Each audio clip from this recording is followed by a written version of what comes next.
Welcome everyone. My name is Nicole Badstuber and I am the Mobility Programme Director here in charge of Transport Policy for the Committee for Sydney. Thank you very much for tuning in today.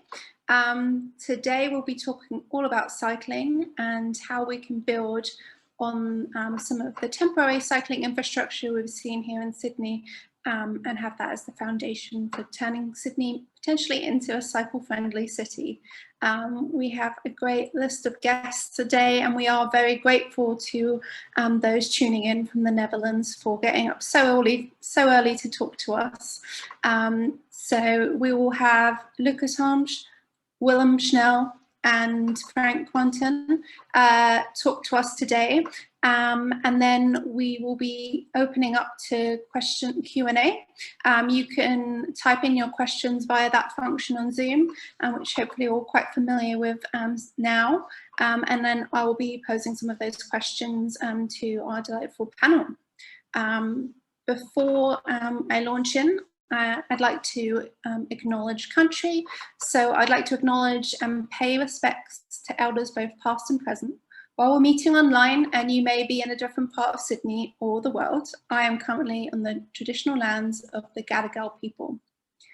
We'd also like to thank the Consulate General of the Netherlands who have been so kind to help us organise this event today and suggesting the speakers in particular. The Consulate is very active in exporting sustainable transport expertise and solutions, and we're all excited to hear more about them here in Australia and use this as a step towards greater Australia-Dutch knowledge exchange on cycling and best practice.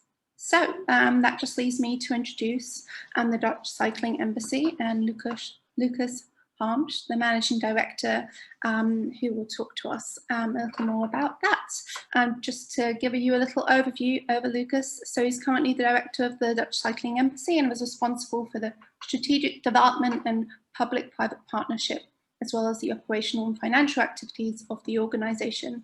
Lucas has a background in urban geography and more than 15 years of research experience in various roles focusing on urban planning and sustainable urban transportation. So Lucas, over to you. Thank you very much, Nicole, and good morning to good afternoon to you all. I'm going to share my screen. There it is. Yeah, it's an honor to speak to you all about the movement moving from pop-up to permanent cycling cities, specifically, of course, focusing on the city of Sydney. Just as a very short introduction, I want to introduce you to the Dutch Cycling Embassy, to tell a little bit more about who we are, what we are doing and what we can offer. We are a public-private network for sustainable bicycle inclusive mobility. And basically, we are representing 70 organizations that can offer the best of Dutch cycling expertise and knowledge, and to transplant our experience in various local, geographical and social conditions around the world. How are we doing that? Here you see an overview of our entire network and the countries we've been active in the last 10 years. And we do that by hosting incoming delegations, by offering tailor-made Think Bike workshops, by applying Dutch solutions to different local contexts, and by offering all kinds of learning modules. And we are also COVID compliant in the sense that we're offering virtual cycling tours, virtual Think Bike workshops, and virtual coaching. So why is it important to invest in improving cycling conditions? And why especially now in this COVID pandemic? As you might know, in many urban contexts, cycling is a very fast mode of transportation. It's a very sustainable mode of transportation. It's healthy, and it's also a freedom offering mode of transportation. Besides, it offers a lot of space. It opens up space for public space. It offers security. It's a very affordable means of transportation. And as a whole, it also offers a lot of societal benefits. If you invest in improving cycling conditions, the society and the city as a whole benefits from it. And we also very strongly believe that cycling is not a goal in itself, but it's a means. It's a very powerful transformational tool, which makes cities not only more sustainable, but also more social, more safe, more healthy, more wealthy, and more happy places to be. And yeah, this last year, of course, we've seen that many cities around the world have been investing in improving cycling conditions and have been reallocating, reshaping, and redesigning their urban streetscapes. And this is where the experience of the Dutch can come in. We have had a lot of experience in improving our cycling conditions in the last 40 and 50 years. But I think in this point, it's very important to stress that this hasn't always been the case. And the Netherlands has not always been a cycling paradise. In the late 60s and early 70s of the last century, our urban streetscapes became more congested, more polluted, and more unsafe every year, with a lot of traffic accidents, a lot of pollution, and this led to huge mass demonstrations. People demanded change. People demanded a move away from prioritization towards the car in how we designed our streetscapes. And this also coincided with a sustainability crisis in oil crisis, which made it very expensive for people to drive around their cars in the early 70s. And this was sort of an eye-opening moment in Dutch history, in which we realized that we had to move away from our car-centric design of our cities. And since then, we have been moving from car-centric design of our streets to more pedestrian and cyclist design by traffic calming our streets, by offering separated cycling infra, by offering more safe intersections with a lot more room for pedestrians and cyclists in various conditions and various places in our cities. We are still investing in improving cycling conditions. So if you want to move from pop-up to permanent, if you want to create more space for your bikes, cyclists, and pedestrians, you don't need to reinvent the wheel. And the Netherlands is very happy to help around. And I think this is just a very short introduction. I think Willem, Snel, and Van Kwanten, the next speakers, can go more into depth about what we can offer and what the Netherlands can bring. Thank you very much for your attention. Thank you so much for that wonderful introduction. Now we hand over to Willem Snel. Willem will talk to us a bit about how we can turn Sydney into a cycling city. Willem is a landscape architect in urban planning from the Netherlands, who's just moved over here to Sydney. He has extensive international expertise in mobility and spatial planning, and he's always looking for a better and sustainable public space and ultimately how he can help create a high quality of life. So Willem, over to you.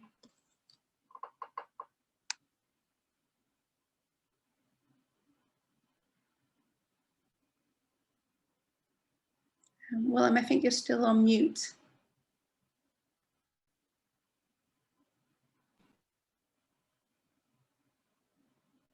Can you hear me now? I think this is better, right? Yeah. Okay, then I share the slides again. All right, that's fixed. Thank you so much for the invitation to tell you a little bit more about basically from pop-up to permanent and how to create a cycling city in Sydney. As Nicole already mentioned, I'm new to the country, just arrived here in January. So I've been taking a look around the city and trying, well, at this moment with this presentation, to give my first thoughts on how to develop that. And basically it's meant as an inspiration, of course, on how to develop Sydney.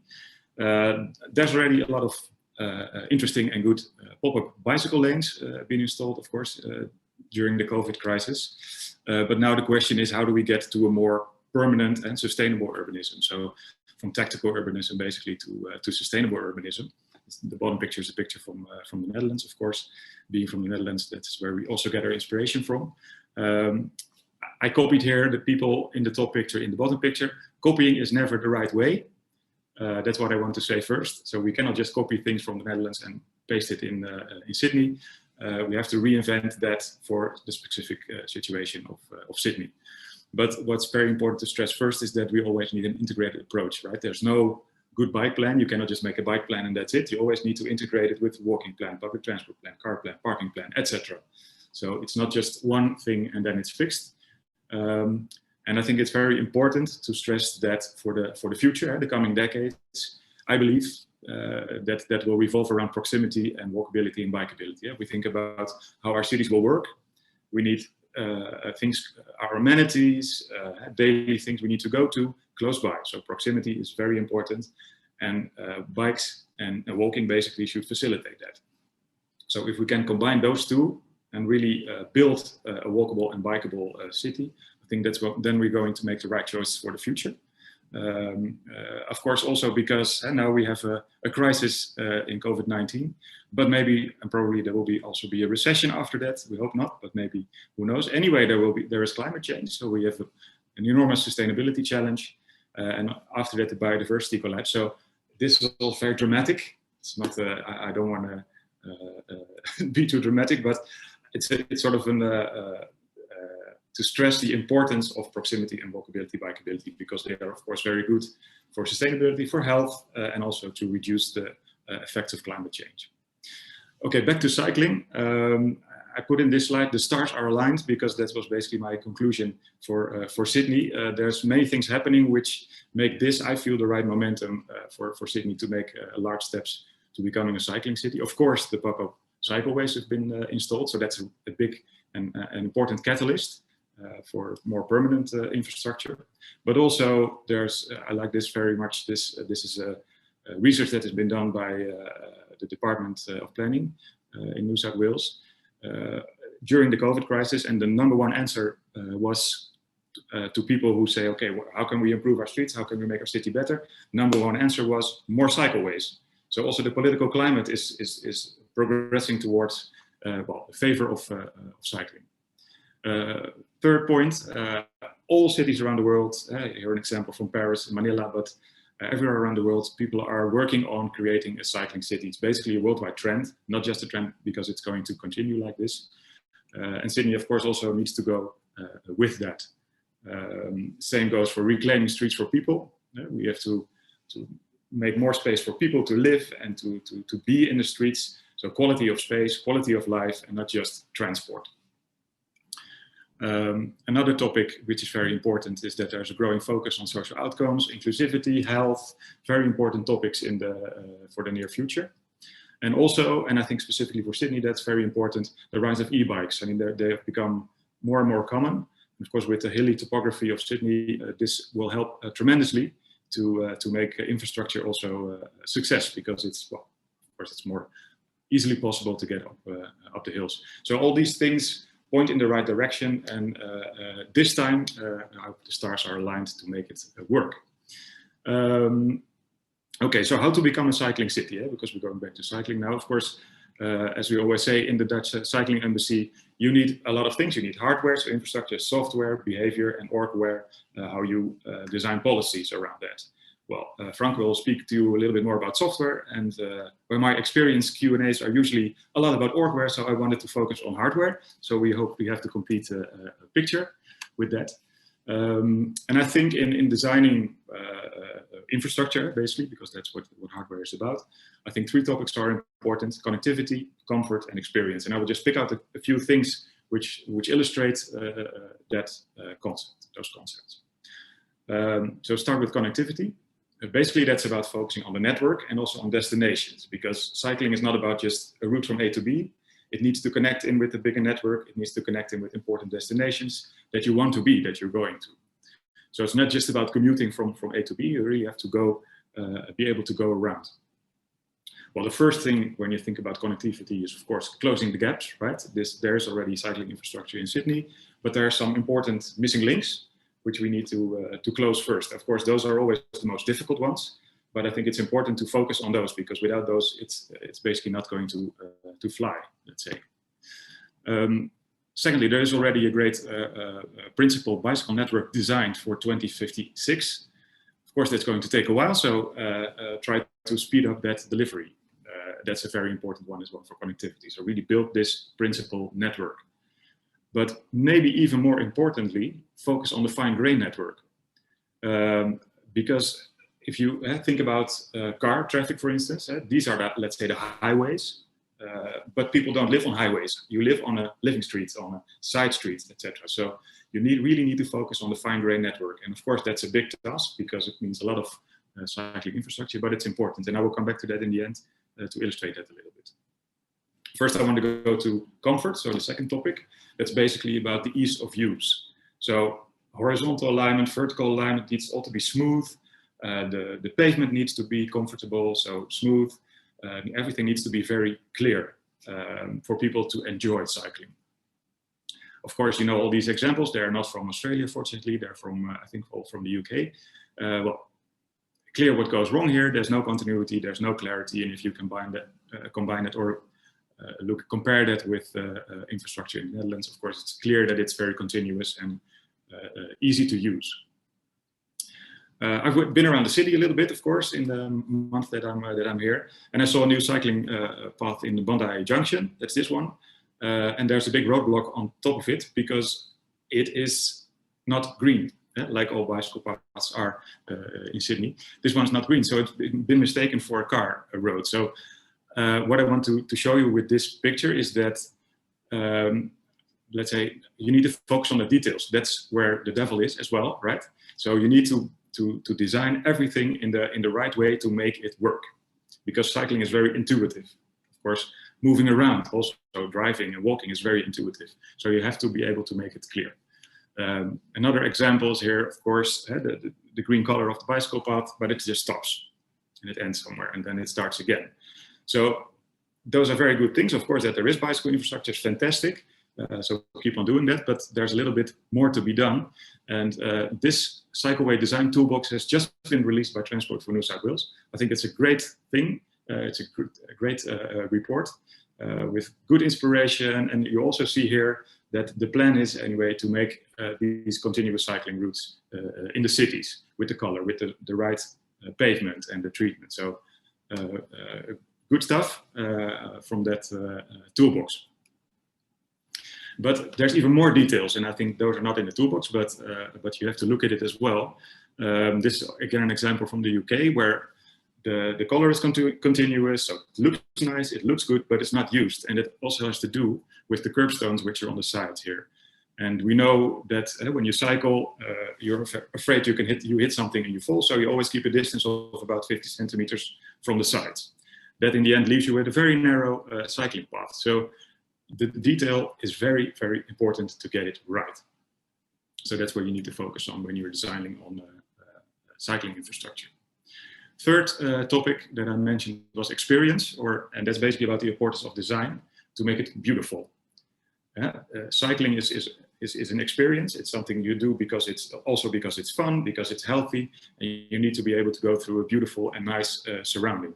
This is an example of a project I did in China, where we also designed the whole landscape around the cycling route, also the lighting, the fences, etc. And then you can really make a beautiful route in this case. This one was also pretty wide, but we designed it with beautiful materials. So that all helps in, and it's basically crucial for a successful cycling infrastructure. And then another important part is you need to be able, when you're talking about design, to give yourself a little bit of flexibility and adaptability. If you go along a river, you want the path to be almost so close to the water that you can touch it. If you are going through a city, you want to be close to the facades, to the shops, to the retail. If you're in the forest, you want to maybe split up the route and really be enclosed in the forest. So really maximize this experience and try to be, well, basically adapt to your surroundings. And that is very crucial. Another thing that I would like to stress, this is an example from a route which looks good. It looks great. It's wide. There's enough space, but it's of course along a highway. And again, looking at experience, it's not very pleasant to cycle along a highway. You're doing something healthy in an unhealthy environment. So when you think about building a network and building cycling infrastructure, it might be better to look for secondary routes. I know it's not easy in Sydney because it's not a grid city, of course, but so are all the cities in the Netherlands are also not grid cities. So it is possible. And the added advantage there is that you will come across a lot of destinations where you'd like to go to with your bike, where you'd like to be. In this case, church, retail, restaurants, school, etc. So if you implement the bike infrastructure here, and then you already see that it gets a finer grain, then that will work a lot better than only putting this along a highway, for instance. One thing I would like to share with you as well is that has a lot to do with experience. If you look at the top picture that I started with, you're basically still cycling in a vehicle space, right? you're cycling on the road. There's been a little bit of space made on the road, while in the bottom picture, you're cycling in a people space, as I called it. It's more linked to the pedestrian zone. You can see that even better in this picture. It's the same project. So the cycling path and the footpath are combined, and in the middle is sort of a filter zone which separates you from the vehicles. And that helps a lot in really making cycling pleasant. It can also be a very narrow thing, or this is an example from the USA, but it already helps a lot in your experience. So if we would project that on one of the pop-up cycle lanes, which is here in, I think this one is in Randwick, this is now the existing situation. If you think about a solution, as I showed you before, maybe it could be something like this, right? With a green barrier. I mean, if it's green, it's even better also for sustainability, to store water, etc., for ecology, biodiversity. So that if you can do that, that would be the best, and it wouldn't even take up a lot of space from the roads. So that's a way, sort of a practical way, to turn it into more permanent cycling infrastructure. So where to start? Because that's, of course, the big question. Maybe we know how to do it, maybe, but where do we start? Because there's so much to do. Okay, just as an idea, a four-step approach. The end goal is, of course, a complete network in 2056, right? As is in all the policy documents. This is not a cycling network. It's some kind of internet system. But I think it really shows how the cycling should work. It should be fine-grained. It should connect to all the areas in the city. And of course, you get these bigger and more dense routes and then less dense routes. But it's both very important. And what I would advise to do is to focus on the fine grain, right? On this human scale. So focus on maybe 2, 3, 4, how many neighborhoods you can find, and really build 15-minute cities, but then by bike. All around the world, there's talk about 20-minute cities, 30-minute cities, but they are also sometimes by car. So I mean by bike. So you are able to get to all your destinations you want with your bike within these 15 minutes. Coming back to this proximity and walkability and bikeability, which is basically the future of our, or should be the future of our cities. How can you do that? So how can you select those areas where you will start? Because you have to start somewhere and try to select them. A possibility is to make a heat map to see where is the highest potential for cycling, not only for cycling infrastructure, but also for people, because of course, cycling is in the end about people. So how can you select them? Maybe 6 topics. You should have the right political climate. So people in charge should be in favor of cycling, but looking at this investigation that I showed you before, that many people are in favor now of more cycleways in public space. So that's very important to look for the right political climate. Secondly, you need innovators and early adopters in that area, in that neighborhood, or in that council, maybe, that you will be looking at. Because you have to kickstart it, you have to show that it works, and then go from there. Thirdly, very important, young people, kids, students, they don't have access to cars, right? So they need to go to find a different way to move around. And of course, they are the future. So if you start off well and have those people cycle, then they will keep doing that throughout their life. Very important. Fourth layer that you could add to the heat map would be density. The higher the density, the more people live together, the bigger the pressure is in public space. So the more important it is to facilitate cycling and walking. Topography is also a very important one in Sydney. Of course, e-bikes mitigate that a little bit, but still some areas are pretty steep. So the more flatter areas, you have a bigger opportunity to make it work in the beginning. And then very, very importantly, proximity of train stations or bus rapid transit systems. Because let's say the marriage between cycling and train stations is excellent. So the first mile with your bike, and then take public transport to where you need to go. Sydney is a very big city, so you cannot cycle everywhere. So the combination with public transport is something to go for, I feel. So if you have made sort of that heat map, you will find out in which areas of the city will be the highest potential to make these 15-minute cities by bike. And this is, of course, a conceptual image of that, as you, of course, understand. So there, I would advise to go for it there and really build a lot of cycling infrastructure and make it work. But not only that, of course, also the big projects that are going on, right? So the area developments, you're going to create sort of a new city, especially in the western side of Sydney, is a huge amount of new city basically being built. So there you can already design it from the start. But that's, I think, a no-brainer. So that's the first step, make the heat map, select the locations. And the second step is, of course, really designing this network within those neighborhoods. This is an example from Manila, who are very active also in facilitating public transport. They've also looked at destinations, at density, at basically all these things that I mentioned before. And then step 3 is, of course, use integrated design. So continuity, comfort, experience, all the topics that I showed you before, to really design a good network and infrastructure. And then step 4, of course, the most important one, execute it, because the time is now, the stars are aligned. Thank you very much. Thank you very much, Willem. Lots of food for thought there, and I look forward to digging into it in some of the questions. Okay, we're over to Frank, who will be presenting on the topic of experimentation fosters imagination and language matters. Frank is a communication expert and at Sonia Agency. He is working on active ways of living, building campaigns, concepts and stories to make this possible. And he is currently in Bonaire for a week to help local government with its first steps towards a cycling culture. Frank, over to you. We look forward to hearing more. Thank you, Nicole, and thank you for the invitation.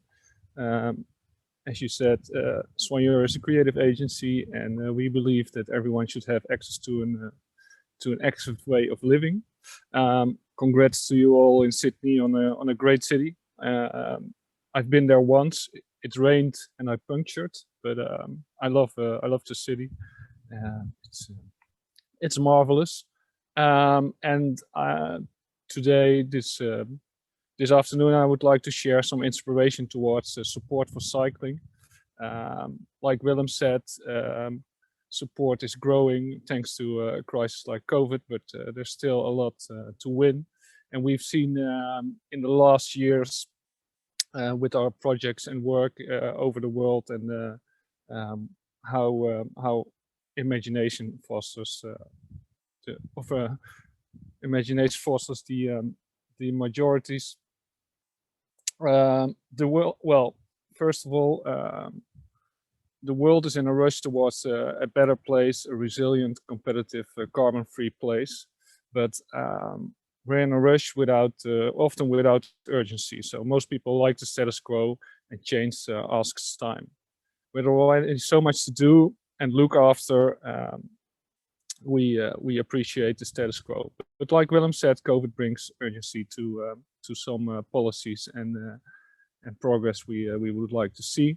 And some people who experience change or see the opportunity, urgency, want to move forward. But they have trouble getting the majority on board. Like Willem showed, you have the early adopters, but we need the majority, and they don't always want to be rushed. And besides that we need urgency, we also need imagination. This is a picture of the city of Groningen in the Netherlands, and rush hour in Groningen. A vibrant part of the city is Noorderplantsoen. It is a park in the very center of the city, and it's been car-free since '96, so over 25 years. The city council asked the people in '96, do you want a car-free Noorderplantsoen? And a referendum showed 51% was in favor. Today, it's 97% of the people. So once people saw and experienced change, they got behind it. But in the beginning, they needed some help to imagine this. We also saw it in the Netherlands, for example, in 2004, when one of the princes died, and there was a funeral in Delft, the beautiful city of Delft with all its canals. Cars were removed, and the city council realized the city could be so much better. So they started working on less cars in the city. At Soigneur last year, we developed the concept Vakantiestraat, Holiday Street. And like Willem said, it's about walking. Cycling is also about walking and being able to share public space. So cars got out and Holiday came into the street for active living, to interact, for people, meet, play, move, learn, a real experiment. I've seen some examples from Australia as well. And after Vakantiestraat, 73% of people wanted more green and space for people in their streets. And we also saw in research that 80% realized they can influence their street life, their own street. So when we are aiming to reach the majority, experimentation fosters imagination. And can this be done through pop-up? We believe so. It can work as a way to foster the imagination, conversation starter, an organizing tool to create a front group of ambassadors, a way to hear the experience from people you trust. So something temporarily, it's also, it helps against skepticism, because you can tell people it can be removed as well.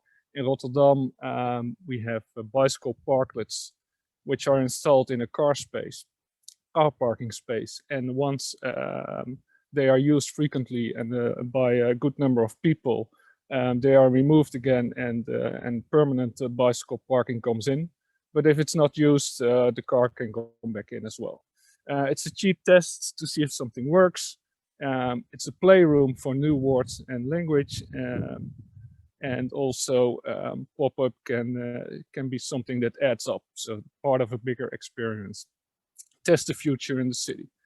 And finally, a way to make people feel they can have great influence on their own neighborhood. And by testing, we call it agile urbanism. Just implement, learn, assess, and design again and again towards a vision like 2056 in Sydney, but also towards a more livable city. So experiment is one, but there's more. What do we see if car road space is allocated to something like bicycle? The discussion often becomes one of car versus bike. In the Netherlands, even car drivers say, petrol heads say, it's car driver bullying, something which doesn't exist, but the framing works. So we often suggest at Soigneur to talk about social value while improving cities. Stay away from the frame car versus bike. Like Lucas said in his introduction, the bicycle is just a tool for better cities, not a goal in itself. And Rotterdam, this picture is in the city center of Rotterdam. And after the war, Rotterdam became a car city due to the redevelopment and the great space for cars and to rebuild the city. But in the last 10, 15 years, the discussion with more bicycle infrastructure coming in was, is it a car city or a bicycle city? And in 2016, 17, our advice was stop the discussion. Rotterdam just has to be a great city for active and healthy people. And that actually created room for experiment, because we were working on a great city and not claiming space from cars. So let's use the bicycle and all its benefit as a Trojan horse, and let's talk less about car versus bike, because if so, the bicycle, if you go into the bike versus car, into the bike versus car frame, the bicycle will always stay the modest, inferior way of transport with less lobby and marketing power for the coming years to be. And what you also see is we never test a pop-up highway extension. So that's an example to show that that the car is always on top of the bicycle. So we believe it's the language which can help you move forward as well. Don't go into discussion. Challenge the status quo and emphasize the truth. So why do we talk about vulnerable road users? We don't talk about dangerous road users when we talk about car drivers.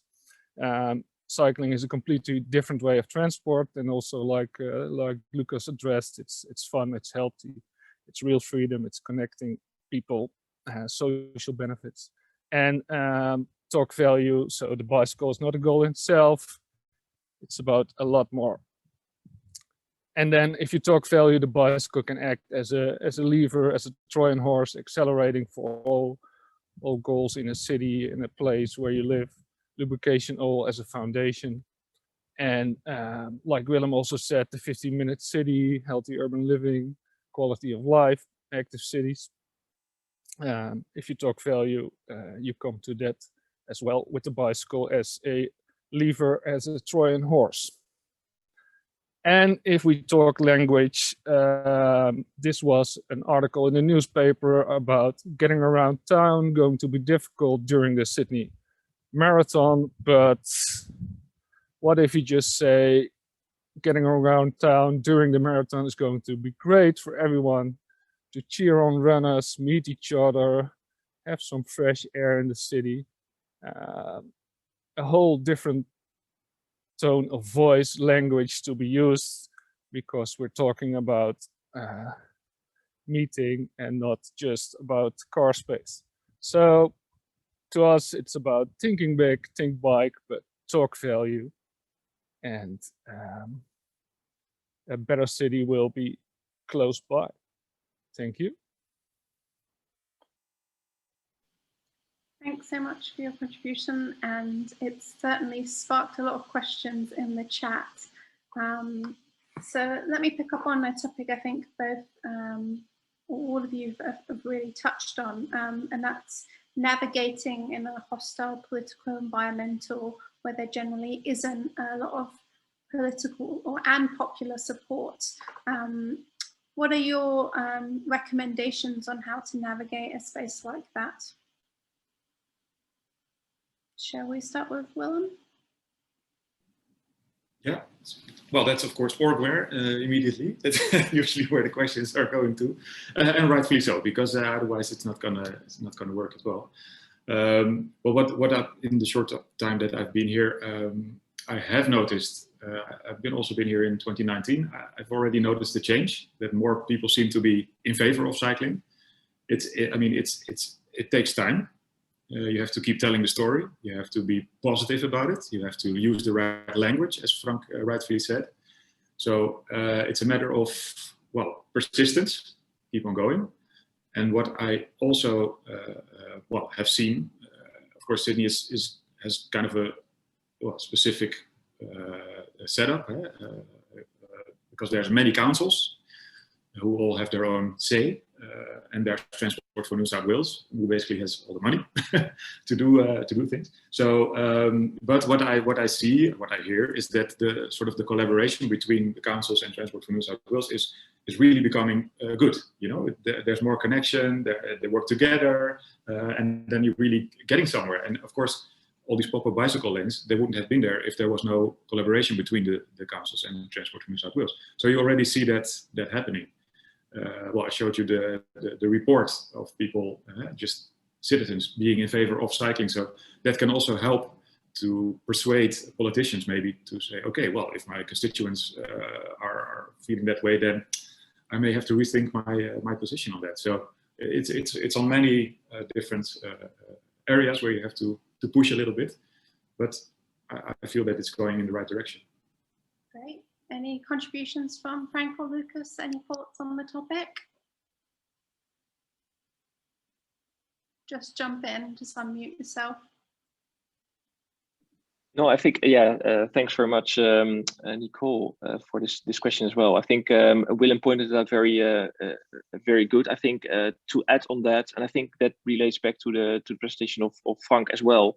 I think it's very, very important to start small and start experimenting and refer back what we have been doing in the Netherlands since the 70s onwards. We started also small with experimenting, and what you from hindsight could now phrase as pop-up bike lanes created in various Dutch cities that kicked it all off, and we have been building on that. So I think starting there and getting the feel and the touch and the that people can really experience these small steps moving forward, and then of course still have the bold and the big aim for the future in mind. But making these steps and really letting people experience how this transformation can really benefit the city as a whole, and make it as sort of an overarching aim for creating more lively, more safe, more sustainable, more social cities. I think that's very important to stress. Yeah, and maybe to add to that also, just be practical sometimes. Follow the energy, follow the money. I have to think about a project in Portland. Portland's also a famous cycling city, of course, in USA. They have a big project which is called the Green Loop. It's a really beautiful green loop through the city, across the river. That's what the project is about, right? Making it green. It's good for the economy, so people can shop there. And there's also cycling in there. There happens to be cycling in there, right? So you don't always have to say, we only do cycling. No, you have to integrate it, as I started my presentation with. You have to integrate it in all different kinds of things. So you're thinking about maybe making a couple of flagship projects, right? So to piggyback right on things that are already happening and already going on. That helps a lot. Great. So you picked up on the language, and that's something that's also been echoed in the questions, and something people are really interested in from your presentation, Frank.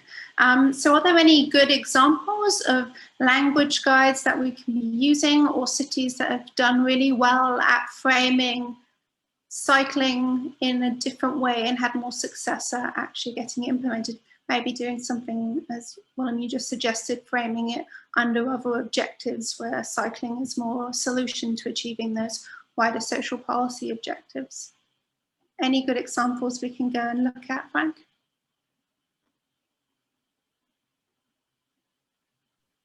Yeah, I think in the Netherlands there's just been a book released which is called The Ride of the Fastest. It's written by Marco de Bummelstoet and Thalia Verkade, and they have some good examples. And Thalia, one of the writers, told me that it's being translated into English as well. But what I said is also emphasize the truth. So if we talk about traffic jams or park space, emphasize that it's about car park space or car traffic jams, and make sure, if we talk about vulnerable road users, like I said, when did they become vulnerable road users, or sidewalks, and why do we need sidewalks, why do we need traffic lights? People can't interact with people in a car that easily, but if we're walking or cycling, we can see each other. So it's about emphasizing the truth, and I think the bicycle as an approach has to be it's an approach. It's not a solution in itself. So it's something new. Which in the Netherlands we've been talking about this for a few years, and I think there will be more and more examples, but make sure to look out for the book by the bicycle professor Marco. Great, yeah, it's a great recommendation. I think so. Something you've sort of touched on there as well, I'd love to pick up on, is the framing of this clash between different road users, often sort of seeing the other as the enemy, a very us versus them narrative, whether that's cyclists towards motorized road users or motorized road users to cyclists. How can we break that down, or what might some of the solutions be to breaking down that us versus them culture? Yeah, what we've seen is that it's often, and like Willem also said, if you start close to people's homes, everyone wants their children to be able to play on the street, and no one lives on a highway. So if you make sure people are involved in their own street, and even if you have a car commercial, you always see a great destination, green, quiet. It's not about the car. It's the car is just a means to get there. If you have to, if I understand those commercials right. So no one is looking to have a car out when they look outside of the window. They want to see children play. So start small, like Lucas said as well, and close to home. I also believe that people in their own neighborhood, I hope that they drive safer and less fast. So involve people in their own neighborhood. That's one thing to me. Maybe Lucas or Willem has something to add. Yeah. Well, I think it's always important also for car lovers maybe to stress that cycling is very space efficient. There's all fantastic diagrams for that. So the more people cycle, the more space you have on the street if you want to still use your car. I mean, I'm not against cars, right? It needs to work together. If you have a certain destination where you cannot go on a bike or in public transport, fantastic, use a car. I mean, beautiful. But there are so many destinations and so many places that would be better actually to use a bike or public transport than a car. But okay, you know, if you show that it's more space efficient, it's more sustainable, it's healthier, who can be against it, right? And if it brings you more space for yourself, if you want to stay in the car, that's also a way to approach it in a more positive way. Yeah, any thoughts on that, Lucas? Yeah, totally agree. I think in what Willem already said, in the Netherlands, we've experienced that in many urban areas, the flow of cars have been made more easy by improving cycling conditions and pedestrian conditions as well. So we have a sort of ideal multimodal mix in the Netherlands, the use of public transport, car use, bike use, pedestrian use, and in whatever urban context, specific urban elements where cycling can be sort of the best fit.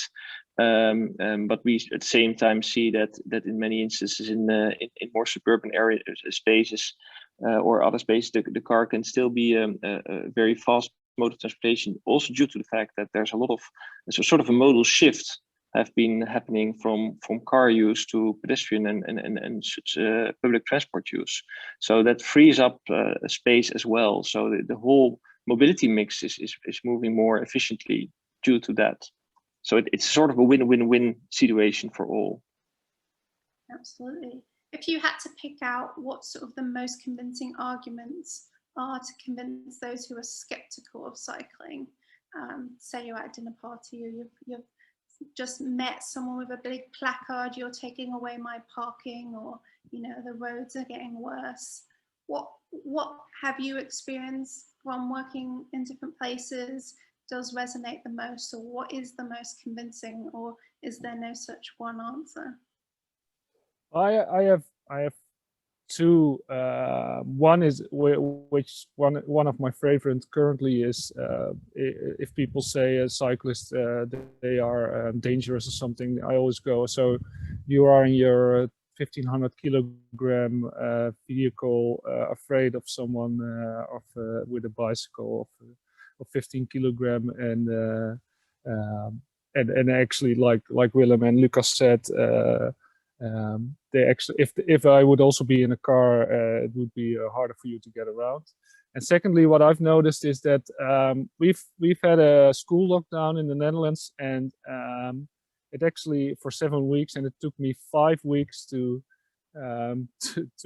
understand again that I have to bring the kids out for a walk in the morning or a ride to get everyone up to speed. So it really, if I have my 7-year-old daughter on the bicycle at the back seat, I hear less stories than when she's cycling next to me, because moving makes your head move.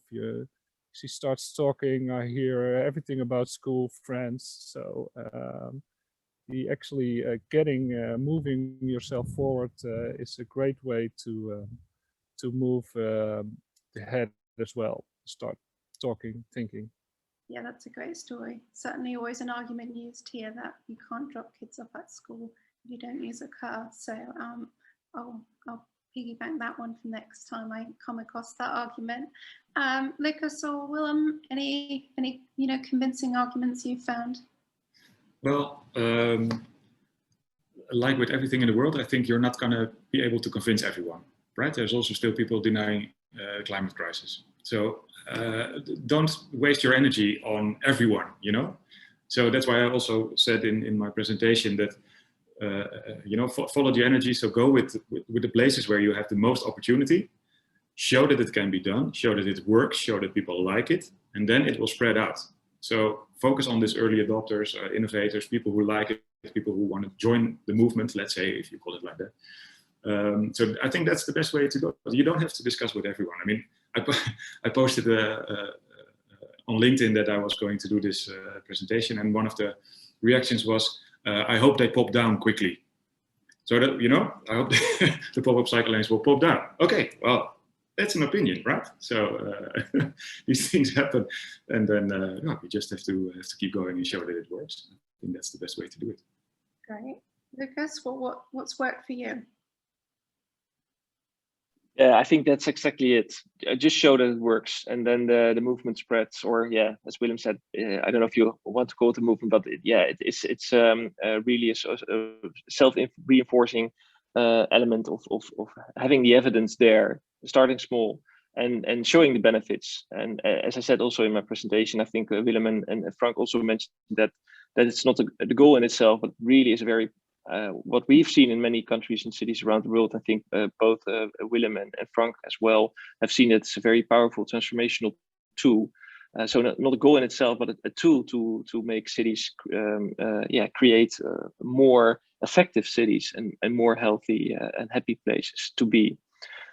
Sometimes it's also referred to, maybe that's connecting to what Frank was saying, that in the Netherlands, the kids are the most happy kids in the world, or one of the most happy kids in the world. And there is some research indicating that it also has to do with the spatial freedom that kids have to roam around freely in their neighborhoods and have the not fear being driven down by a car or whatever. But that sort of a liberating element is maybe also interesting to note, the freedom generator. Happy kids are always convincing. So I'd just like to return to the topic or the title of today, which is pop-up to permanent, and just capture your thoughts on, how does somewhere like Sydney that's got some pop-up infrastructure in now, what do we do about using that as a foundation for turning into a cycling city? Or, should we be popping down some of these pop-ups and building them elsewhere? Is trialing pop-ups in different places something we should be embracing? Your thoughts, pop-ups, what do we do? How do we go from here? What's the next step? Well, I think pop-ups are a great way to start something. I think the most famous example is Times Square, New York, where they just tried for 6 months to clear it, get it free of cars.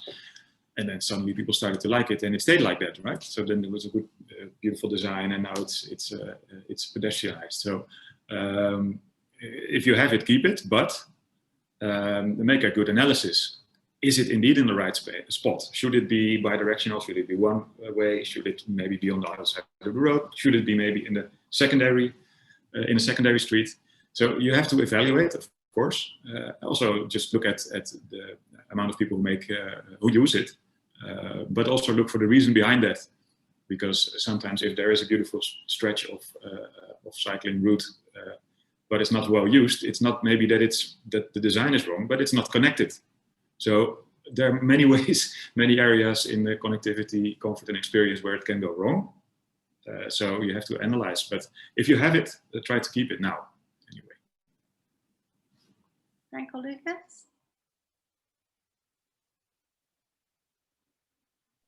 I think in the discussion on before pop-up infrastructure, but also what we saw with Vakantiestraat, Holiday Street, that people in the neighborhood are always scared of getting, for example, if you put in a pop-up for bikes, other streets are afraid that cars are like water and they find a new way. So also show that it's that what the impact on the other streets is, and show the proof that it's not just for one street, but it can help a whole area move forward. Great. Lucas? Yeah, I think and not much to add there. I think, and also in the presentation of Willem, there was a lot of elements there: cohesion, connectivity. You mentioned it again, comfort. All those elements, I think, are very powerful ingredients for transitioning from pop-up to permanent. If you take care of that, I think you will be doing fine. So I'd like to end the talk on picking up on a quote from, I think, Willem at the beginning, which was, copying is never the right way. But after the chat we've had today, what is the one recommendation or the one takeaway that we should all be taking away from this chat today? Final thoughts, essentially. Let's start with Frank. Yeah, I think that everyone needs a little bit of help to foster its imagination, like the Groningen example, and then some of the examples Lucas showed. The Netherlands started somewhere, and help people with their imagination to start. Okay, Willem? Well, I think focus on the design, right, and on collaboration. For Sydney, I think it's very crucial to focus on collaboration. But I think that's going pretty well. All the things that Transport for New South Wales has been doing together with the councils and all the toolbox and all the other things that have come out. I think it's on the right track. So just keep that energy going. I think that's the most important thing. That's great. And Lucas, final thoughts? Yeah, I think keep the positive vibe and keep going in this direction. I think this is a fantastic moment to build back better and align for a more healthy, happy, and livable city. Yeah, happy to help out, and yeah, let's keep moving this direction. Yeah. Well, that just leaves me to wholeheartedly thank especially Lucas and Frank, but Willem, of course, as well, for turning up today to have this great conversation. I appreciate some of us have got up very early this morning to partake, but we do really thank you all. And usually with the applause are used now, but it's COVID, so yeah, the silent applause, hopefully, just to thank you. We hope to keep some of these conversations going, and I hope I can invite the audience to contact you guys with any queries that they might have after our chat this afternoon. So yeah, thank you very much for tuning in, and thank you to everyone who's tuned in the audience today. Cycling is a big theme for us. We will be launching our reports with lots of cycling recommendations in a few weeks, and also run a few more cycling themed events, so keep your eyes peeled for them. And if you want to, of course, reach out to me as well. We want to go about creating a cycle-friendly city here in Sydney. And yeah, thank you again, thank you all, and have a good evening.